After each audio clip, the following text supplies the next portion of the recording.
Good afternoon and welcome to Speak Your Mind. Today, this week's episode, we have in the studio just wonderful guest. We have with us Shamima Ali, who is the NGO, the Coalition for Human Rights Chair. And we also have with us Octavianus Mote. He's the Secretary General for the United Liberation Movement, for West Papua. So, yes, that's what we'll be discussing today. And this is live on radio, Gold FM, only the classic hits, and a delayed coverage on FBC TV. That's at 10:30 tonight. So if you do have anything that you'd like to discuss with us, you're most welcome if you're listening live to call 3220907. So firstly, I would like to welcome you both, Octavianus Mote. Welcome. Thank you. Thank you. And also a warm welcome to Shamima Ali. Naka. Vinaka. Yes. Well, anyway, about West Papua, I know there's not many of us in Fiji that may be aware. Some know more than others of the situation in West Papua. But from, our guest, Octavianus Mote, would you like to just tell us where is West Papua located and maybe just a brief history? Yes. Thank you for this great opportunity.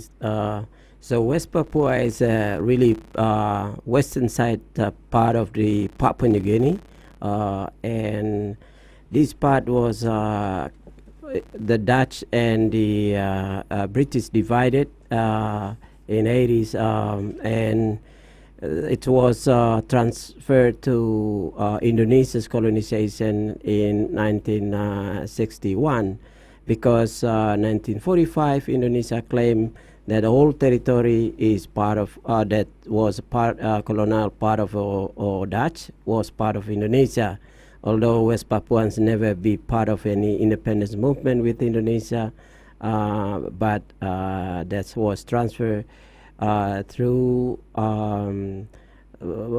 same act of free choice in West Papua known as act of no choice. And it was only handpicked about 10,025 people out of 800,000 population in West Papua. And the gunpoint, they forced to be saying that we all would like to be a part of Indonesia. So since then, West Papua, since 1961, precisely May 1st, become part of Indonesia, and since then, this area is controlled by Indonesian militaristic government, and it is continuing human rights violation there. But on the other hand, the resistance movement from West Papuans people also started from the early on. So there's always been a resistance movement for Papuans' right for self-determination. And this is a long time, Octo, that West Papua has been living like this.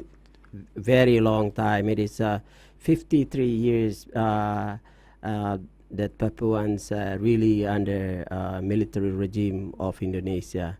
And this is the only area where you really can go to access and know. That's why many of people here didn't know about what's going on there. I see. So how are you living like right now in West Papua? How is the situation like now? The situation right now in West Papua is a very militaristic zone. For example, the Papuans people are about 1.5 million, and then the Indonesian government put military all over place in West Papua. For example, just Marine.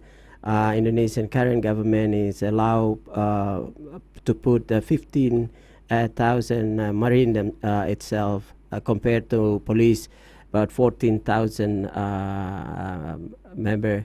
It's not to mention about armed forces and Navy. And in freedom of expression, the Papua is the only part of Indonesia that many are put into the jail because of their exercise their right of self-determination. And everyone who really criticize or very in their life, they always put in the jail. It's been taking place in the past 50 years, 53 years. So there's no freedom of expression, and then there's always treated as a colonial part of entire nation. So you're just expected to follow whatever is being said by the Indonesian government? Yes, we only can say yes with whatever they say, and also everything. Our cultural right is not exist. Our religious exercise also doesn't exist. Not to mention about when we try to even in a university, the professors already signed agreement that whenever students trying to exercise their right to speech in the campus, they can be arrested. And in the campus, so many militaries, police. So there's everywhere. The churches, when they speak about the Papuans' right, they also can interrogated by the militaries. I see. Octo, so what rights have they taken away from the people of West Papua? Right to be live in our land freely. That's the very fundamental right. So if for being West Papuans, when you leave from your house in the morning, you might become that's last day, because you can be killed, you can be arrested for any reasons. And so, and this is really issue, and many of us, for example, myself, I was a leading journalist working for Indonesia biggest paper, and then because of my writings, I have to flee to United States of America, and then living there for 17 years, and so many of us, about 10,000 West Papuans are flee to Papua New Guinea, live in Papua New Guinea. About 1,000 Papuans live in Europe, and many about 300 population West Papuans live in Australia. So we fled all around the world, and especially for those who are in Papua New Guinea side, it's recognized only as a border crosser, not as a refugee. So that's why the PNG government is really protecting interests of Indonesian. Oh, I see. So, okay, well, we'll be back with more. Thank you so much for sharing with us your information on Speak Your Mind on your only classic hits radio station, Gold FM, only the classic hits.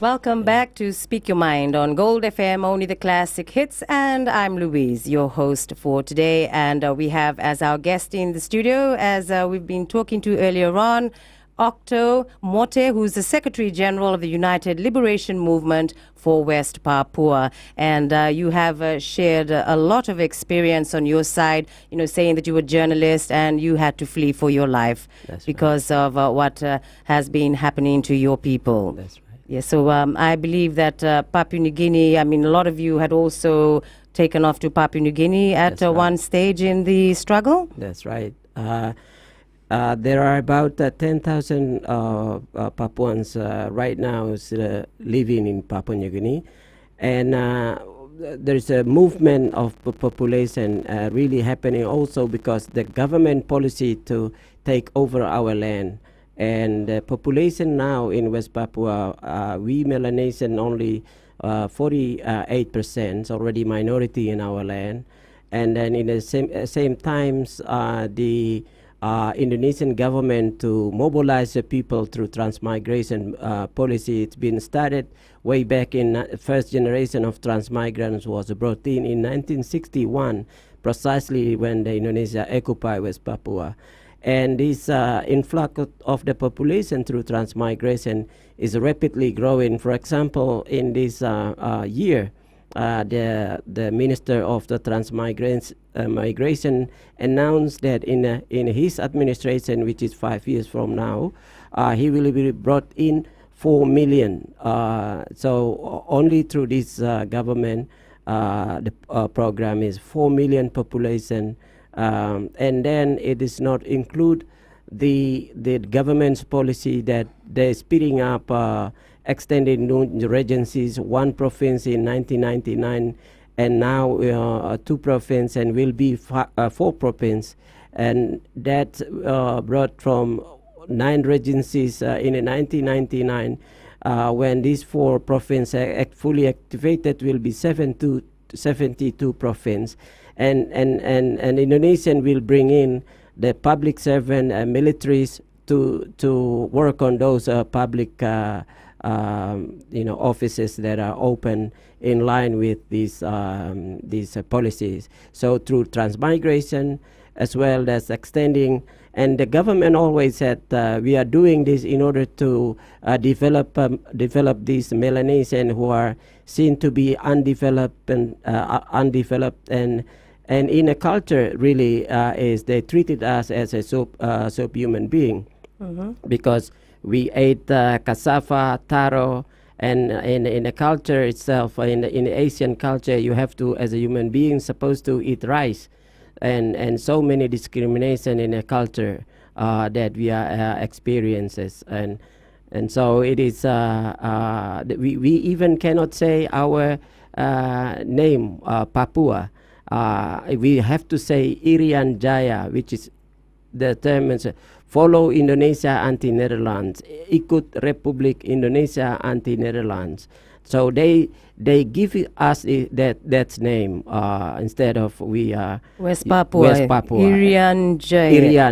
Irian means ikut Republik Indonesia anti-Netherlands, follow Indonesia anti-Netherlands. And then our name was given back in 2000 by Abdul Rahman Wahid, the former president. But before that, we cannot even say our name.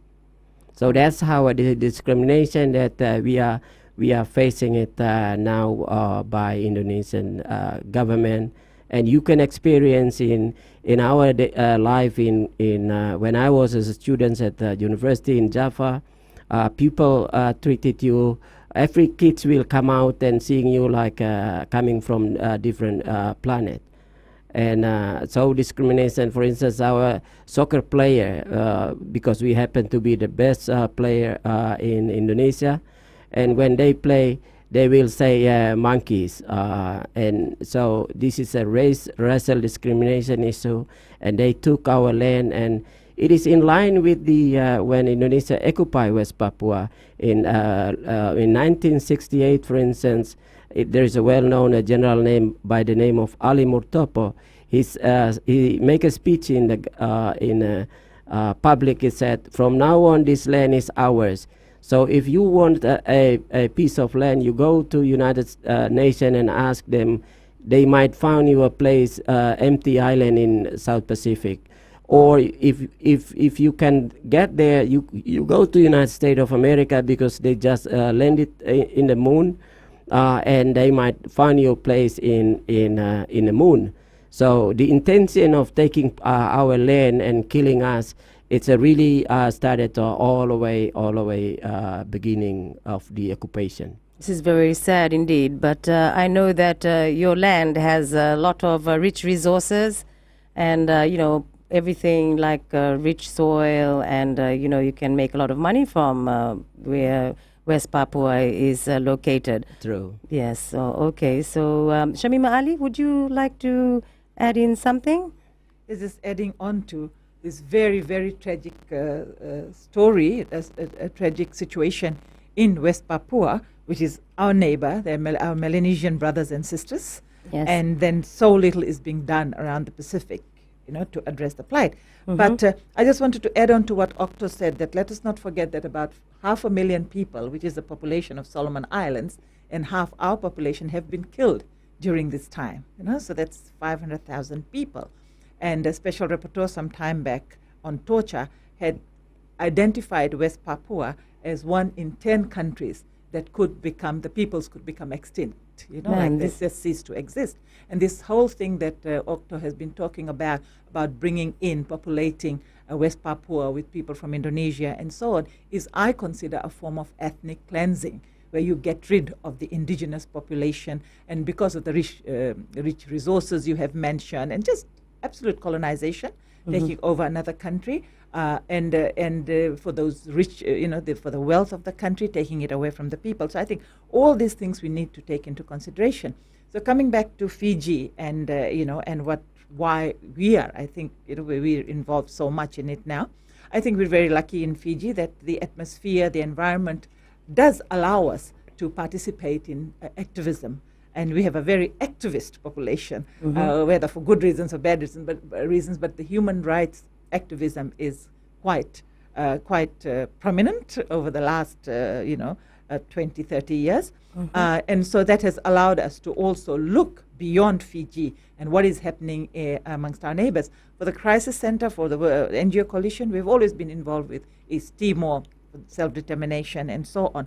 So we respect West Papua's right to self-determination, and we take our cue from the West Papuan liberation movement, and to fill in the gaps and where we can follow the route that they have taken, whatever we can to do that. So we have very heightened activism over the last couple of years, and of course led by organizations, NGOs in this country, and also the Methodist Church in this country. And so a lot of things are happening, but one of the things that is really important for us is programs like this, and whereby we disseminate information to the people of Fiji and other Pacific countries, whereby people can come on board. It's not like we're okay, so everyone else should be okay. We have to get involved with. These are our brothers and sisters, not too far away from us, whose culture, whose traditional practices, and so on are very similar to ours, and these things are going to die away very soon. That's right, Shamima. Thank you so much. And we'll be back on Speak Your Mind on Gold FM, only the classic hits, with more.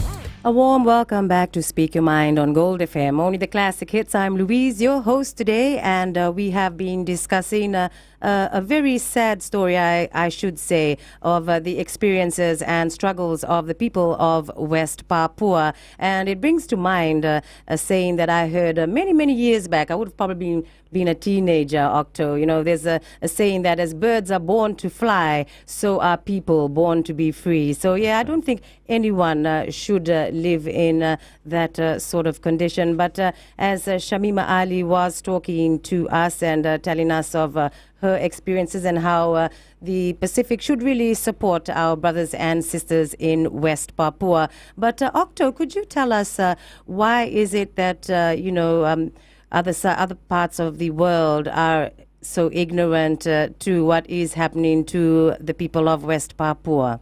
So this issue being ignorant because of the involvement of very big countries like the United States of America, who has the gold and copper mining in our island,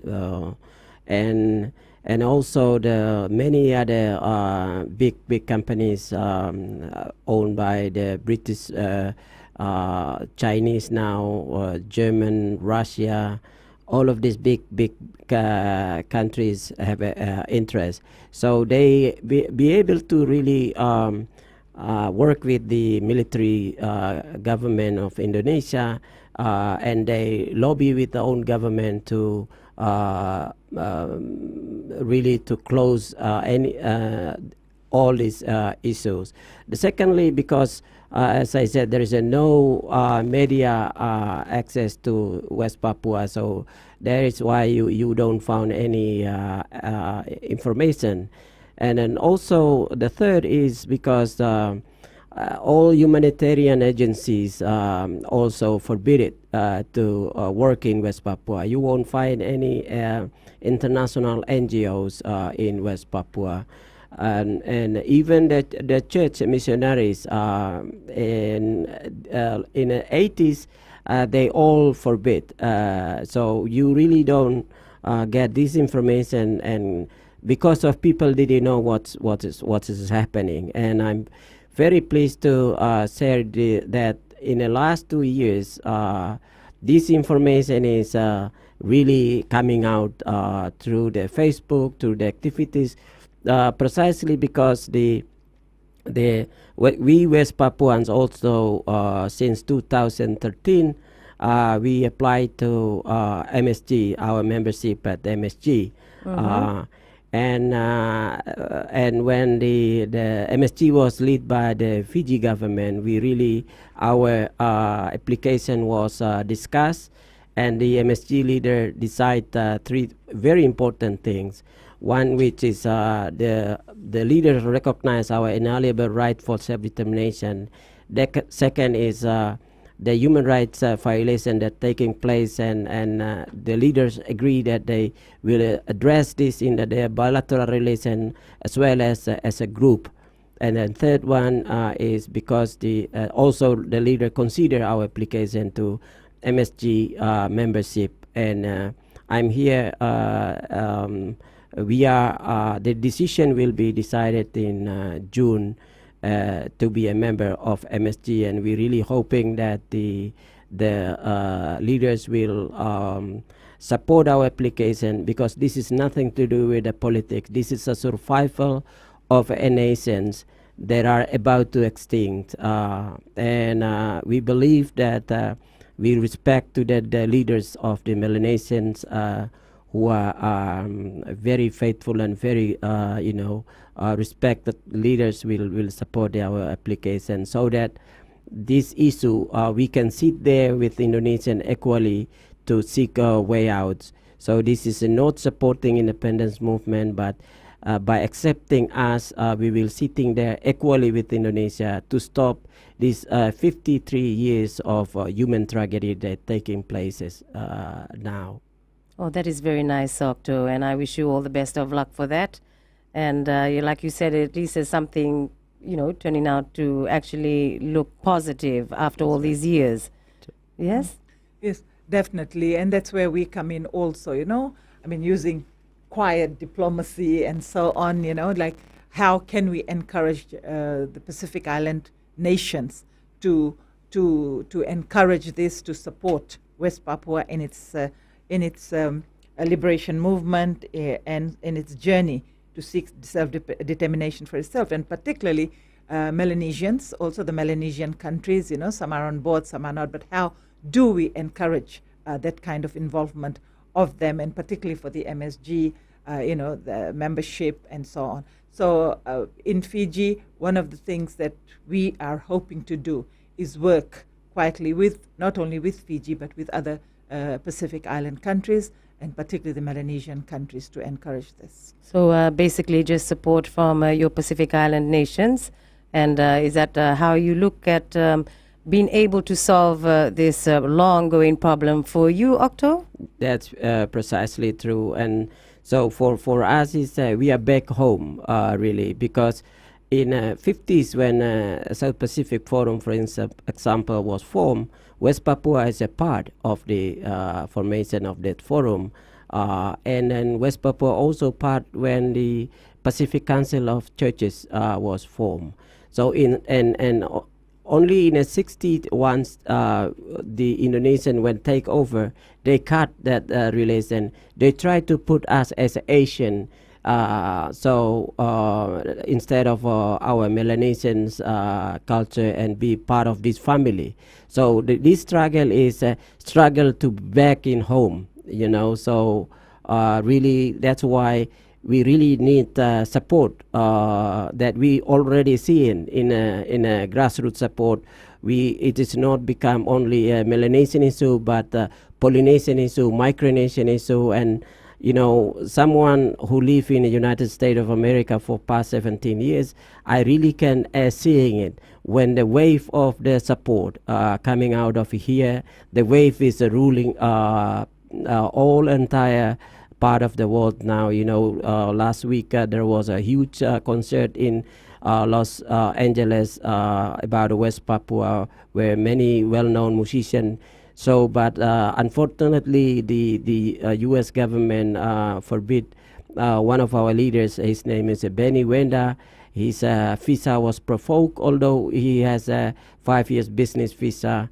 But we still this kind of a policy of discrimination. But one thing I really can assure you is that the support of the people, support of the nobody can hide the truth. It is just a matter of time. It will be come back. Yes, thank you very much, Octo. Yes, and Shamima Ali.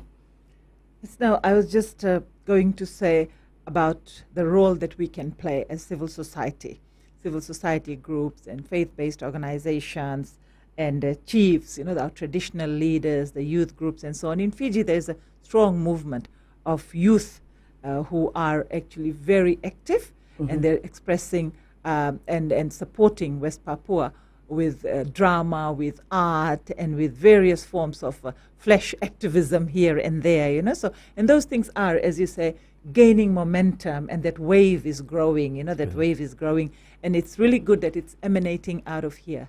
All right, thank you, Shamima. We'll be back with more on Gold FM, only the classic hits. Speak your mind.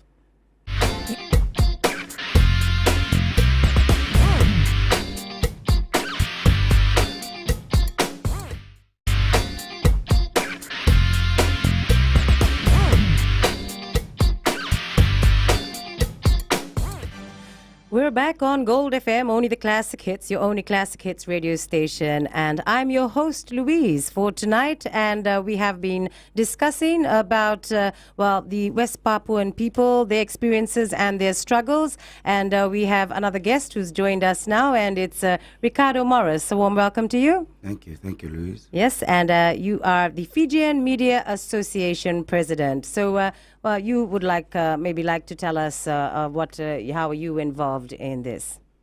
Well, I think in a situation like West Papua, the media plays a very important role. For the longest time, not a lot of people knew where West Papua was, what the issue was. And I think over the past few years, it's slowly, for Fiji, using Fiji's example, over the past few years, awareness has started to build. Probably 8-10 years ago, if you'd ask an editor to print a story on West Papua, you would, get blank looks. That's but true. now the issue, you see in the papers, we are having this program now, and I think for West Papua, it's an important moral issue for the media. Like there's always talk that the media need to be objective, but in certain cases, there's a right and there's a wrong. And what the people of West Papua have been going through for over 50 years is morally wrong. And in this case, the media needs to take a position. And I think that we need to work towards raising awareness about what people in West Papua are experiencing, and then the fact that people in journalism in West Papua is, it's not easy to practice journalism. So I think it's those of us outside of West Papua who have an important role in helping Spreading the message. Disseminate this message. Exactly. So, Octo, when this is done, I know it must be very hard. I mean, to think about it, 50 plus years, Yes. and you still have that fighting spirit in you and that hope to just resolve everything in a good way, I'm sure. Absolutely. Yes? Absolutely. So we are so confident because, the Indonesian government is really experienced in this kind of peaceful negotiation, peaceful dialogue. Right. They did it with Aceh, they did it with East Timor, and many other displacement case in Indonesia that they really sorted out through dialogue. So there you go. Yeah, so we really believe that the policy that Indonesia is really discriminate West Papua up till today, because they never try to come to the intention of a negotiation with us. And for example, just Indonesian president visit West Papua when he was asked a question about the possibilities of dialogue, he said, "What we don't need the dialogue because there is no problem."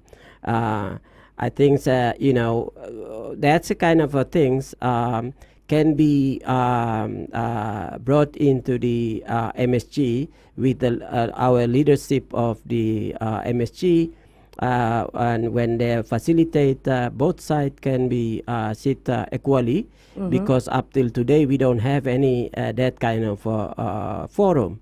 So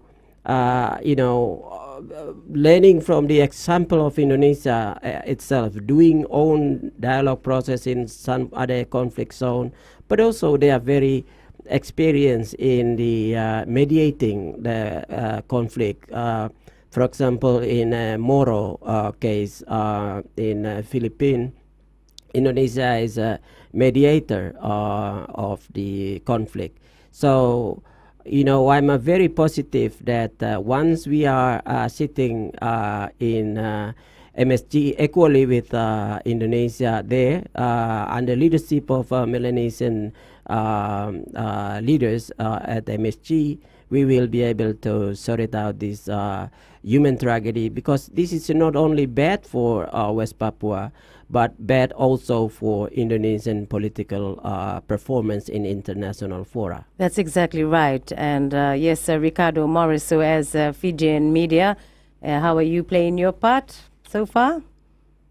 Well, I think the media in this country has a role, and we're being supported by social media. So there's the We Bleed Black and Red campaign, there's Facebook pages, and the Fiji Solidarity Movement for West Papua. The momentum is building with a whole range of organizations, and the media is also coming on board with stories and with awareness-raising issues. There's also the petition for the Fiji Solidarity Movement, paper petition, but there's also online petitions as well. So there's a lot of opportunities for people to get involved, to help with the understanding of the issue, and also to lend their voices to the call for freedom for West Papua. Yes, and as you have said, Octo, you are wanting to come to the negotiating table. Just speak like human beings. That's right.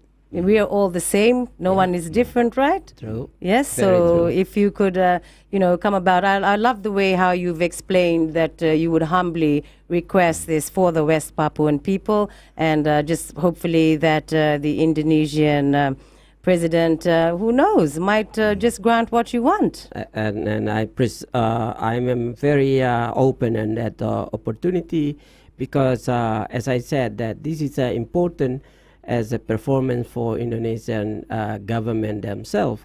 From the West Papuan side, since 2000 actually, through the Second National Congress, we decide to sort it out this issue through dialogue process.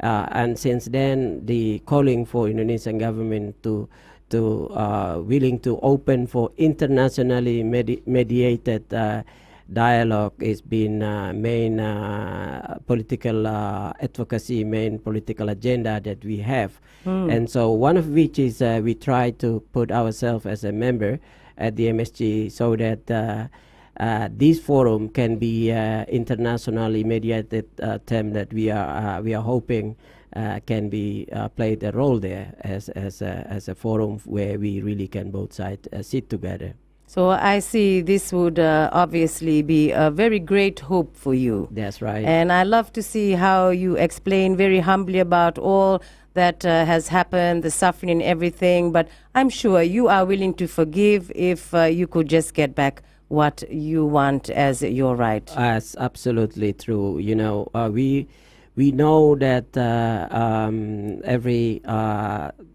the history is always some mistake here and there.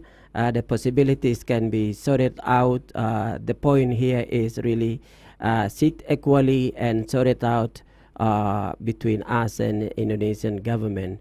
There are some in the past initiative by member of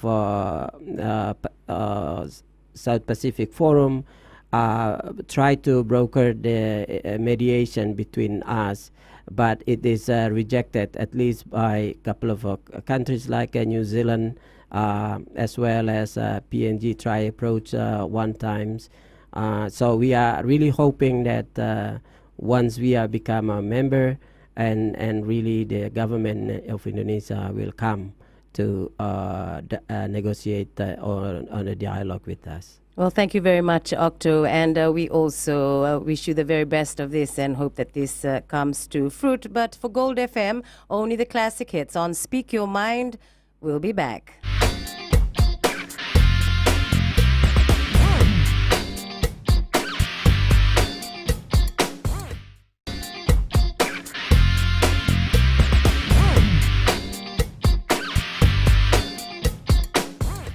This is Speak Your Mind on Gold FM, only the classic hits, with your host Louise for today. I thank you a lot for your company, and we continue with our talkback show that we have about the experiences and struggles of the West Papuan people. And we have once again with us Shamima Ali, the NGO Coalition for Human Rights Chair, who would like to share a little bit more with you.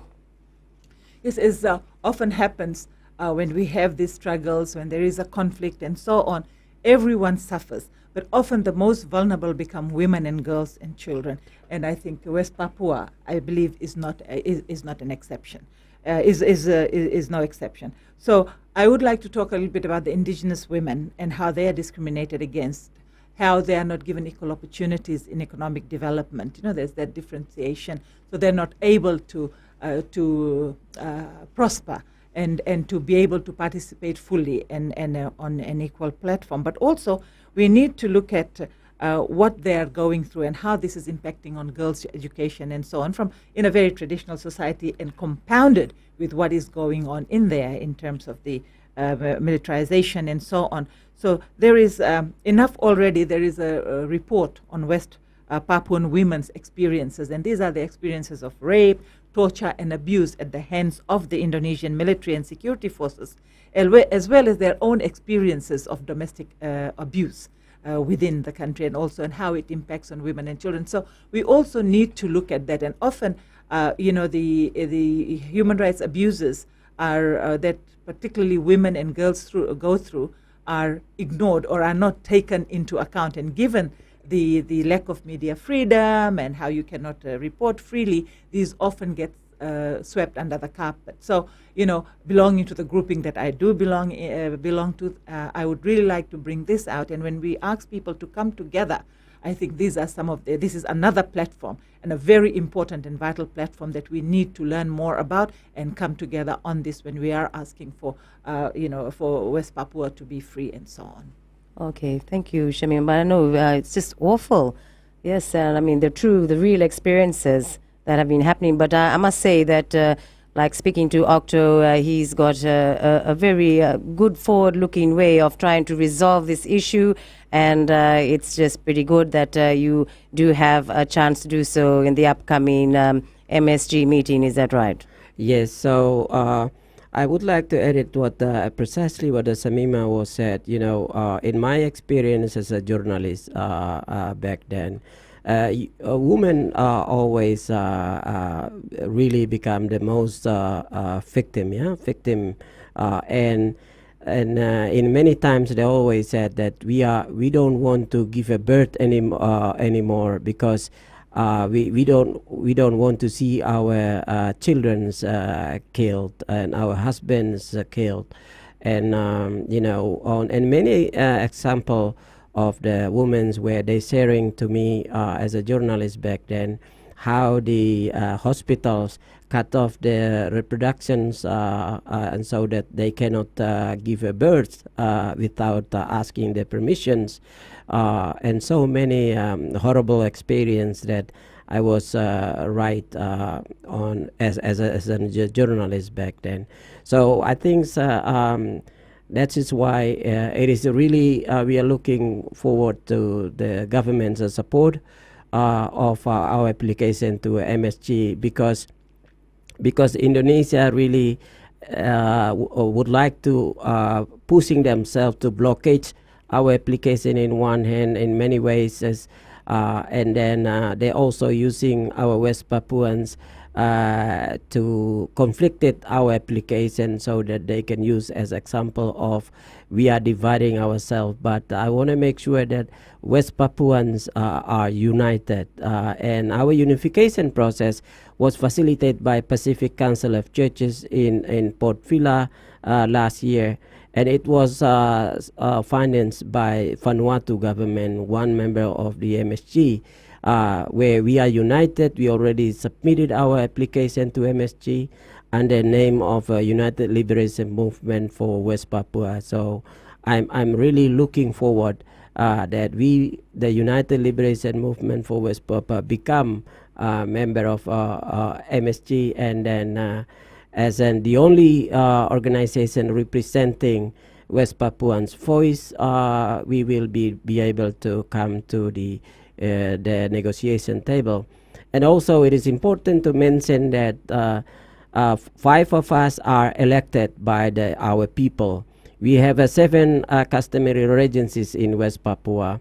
In 2011 July, there was a peace conference attended by more than 600 Papuans who come as a representative of these 7 regencies. On that meeting, the meeting itself was opened by the Indonesian Political and Security Coordinator Minister and attended by all Indonesian leaders that related to the human rights and security issues.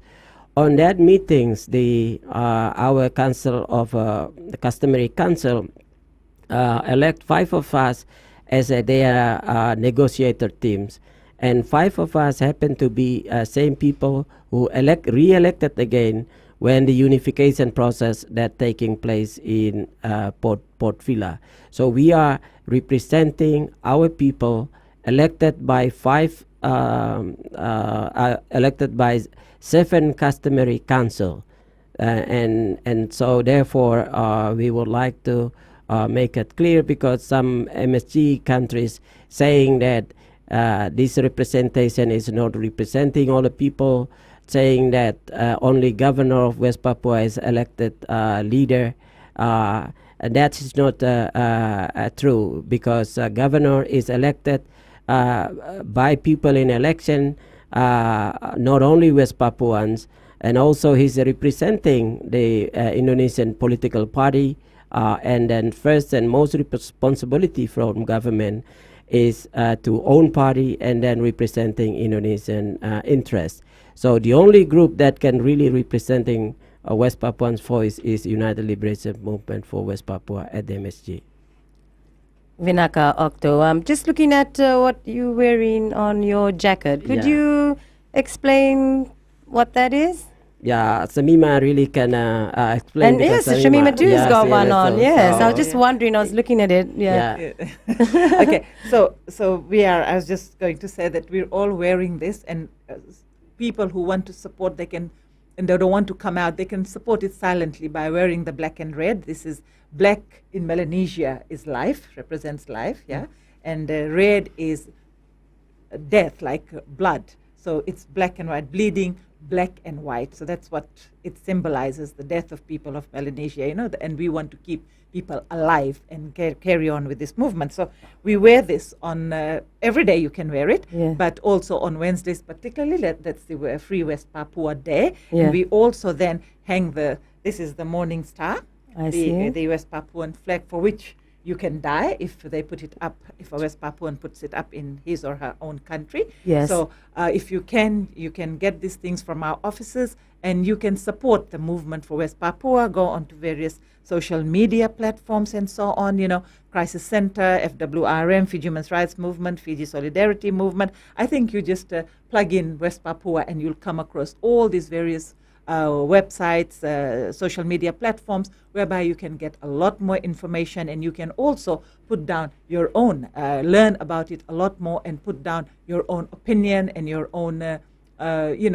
knowledge, your own support. You can support the West Papua movement. Remember, one thing I always say, these are, we should support people throughout the world, but particularly in the Pacific, these are our Melanesian brothers and sisters. That's and exactly this is right. happening in our own backyard.